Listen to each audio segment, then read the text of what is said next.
There's a lot of noise right now about whether creative agencies will even exist in a few years. AI tools keep getting better, clients expect more, faster, content velocity has exploded, and new agencies are popping up everywhere. So the question is real. In 2026, will creative agencies still be worth it, or is the agency becoming a dead business? The answer is creative agencies aren't dying, bad agencies are, outdated systems are, agencies that rely on talent instead of systems are. So in this video, I'm going to show you the real shifts happening in the agency industry and what's about to matter even more in 2026.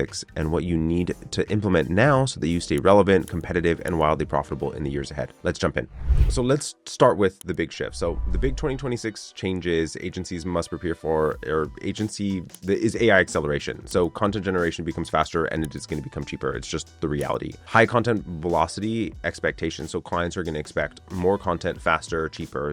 They're going to start to expect that more and more as time progresses. Clients are demanding more clarity and speed in the way that things are being delivered. Shorter creative cycles, more iteration. There's going to be a rise of in-house creative teams. There is going to be an aspect of commoditization of certain deliverables, and then more of a global competition. These shifts are not going to slow down. They already exist today. They're not going to slow down. They will speed up. But know that just means pivot, adjustment. It doesn't mean, again, the death of your agency. What's not going to go away is an important distinction between, because these are the things that AI cannot replace. Emotionality, human connection. This becomes even more vital, and you see a massive shift societally going in that direction. Taste cannot be replaced as well. Strategy, insight, creative direction, complex problem solving, systemized operations, and cross-channel thinking are all incredibly more important as time progresses now. So the agency value is shifting. It's not disappearing. And so just realize that each one of those components are incredibly valuable and not replaceable.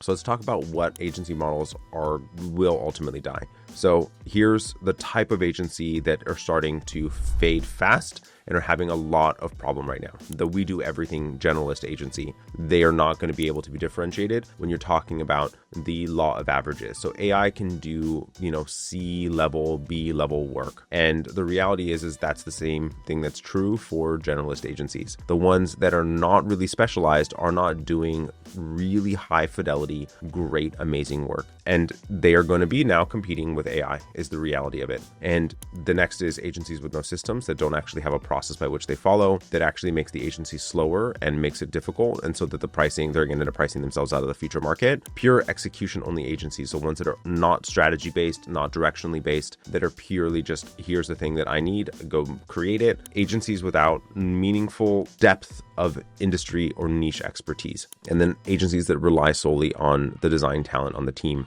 not institutional knowledge that allows for them to be able to have more meaningful impact to the client. And then finally, those without perspective. That perspective is the thing that is going to become more and more important, because as AI starts to take a hold of a lot of day-to-day business activity, there's going to be a lot of reality of, I don't even know what directly to ask of it. And the distinction between what you do ask and how it is that you give the thinking behind it, that perspective is incredibly important. And clients are not going to tolerate chaos and ambiguity as things continue to go further into this year and into next. They are going to expect more perspective, more clarity, more insight. And so here's the opposite end, the agencies models that will thrive. Agencies that combine creativity with their system. So knowing that there's a process by which that they follow, largely in a lot of instances will have some AI enablement, really meaningfully depth of niche specialty of here's the thing that I do. And the more narrow that you get, the better, realizing that if you're able to work with 1% of that market, you're able to have an agency the size that you're looking for. They're about the right size of a 1% market penetration. Now, strategic creative partners are one of the most important components, because the reality is that AI has limited utility when it comes to creative output, but that strategy component is incredibly vital. That if you have very clear as to what you're looking for, there is an ability for you to leverage AI to do, concept directions, that sort of thing that makes the creative direction faster. But the greater strategic vision that the agency has, the more of a utility in this future market is going to be. Agencies with meaningful operational clarity that have greater speed and be more agile and then those that have clear offers with clear frameworks of how it is exactly that things get delivered. And then finally, which I find to be one of the most important, is a bedrock of institutional knowledge. The greater depth of that institutional knowledge that you have, past client experience, the things that you've been able to accomplish, those types of things, is going to create for greater differentiation and segmentation in a future market. The winners that operate like creative systems and not like creative just a team are going to have a more meaningful utility, because people are going to want to get to greater assurance in the future as things continue to progress. It's already happening, but will continue to progress. Now let's talk about the framework. There's a couple of pillars here that are vital, 3 of them specifically. First is clarity. So clear niche specialty, clear offer, clear outcome. So who do we work with? What exactly do we do? And what exactly does that result in? The greater clarity that you have, the greater clarity that clients will have, the greater systems that you can create around it. Pillar 2 is velocity. So how quickly do we iterate? What exactly is our cycle for being able to deliver? And what are our streamlined delivery systems? And a little bit more template-driven execution. That doesn't mean on the creative side. That just means in how it is that we go about the workflows within the agency. And then finally, and I find to be the most important, is the experience. This is still the number one differentiator. So taste, strategy, knowledge are the key components. AI is not able to replicate or replace these high-level components of an agency. It does not have taste, it is not a good strategic thinker, and it doesn't have the institutional knowledge to know if this, then that. And knowing that is where that future differentiation is going to be. This is a really meaningful winning formula,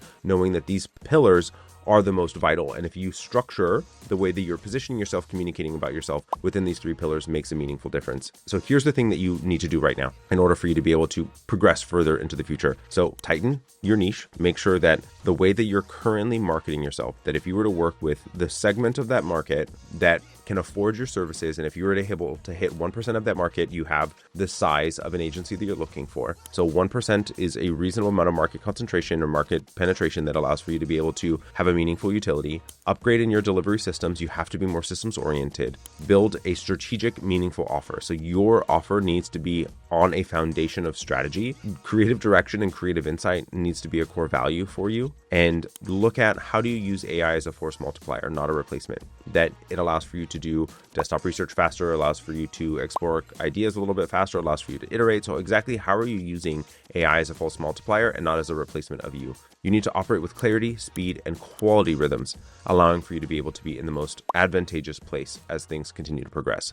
Agencies that adapt to this model will continue to grow, and agencies that don't, unfortunately, for the most part, are going to be replaced. The future market is more commoditized and is going to be more challenging. And the more that we start to recognize this pivot and we start to do things now, the better off that you're going to be. And agencies are still worth it because they're the best storytellers, incredible amount of taste. The strategy is incredibly vital. The human connection is completely irreplaceable. And humans are incredibly difficult to interpret, and they're very complex from an emotionality perspective, a connection perspective. And agencies are going to be the only ones that actually, are being human, are able to actually understand the experience of being human. So that meaningful creative direction, that brand coherence, the way that we utilize it and roll it out across channels, that strategy and that human connection becomes even more vital. AI is going to accelerate creation, but it doesn't replace understanding. It doesn't replace insight. It doesn't replace knowledge and understand the distinction. Creative agencies aren't dying. The industry is evolving though. And if you know what to adapt, you'll be one of the agencies that grows faster into 2026 and beyond, and not one that disappears. But understanding the industry shifts is one of the only first steps. So the next step is taking control of your client relationships so projects stay on track, approvals aren't dragging, and your team isn't consistently reacting to chaos. So check out my next video where I show you exactly how to take back control of a difficult creative agency client.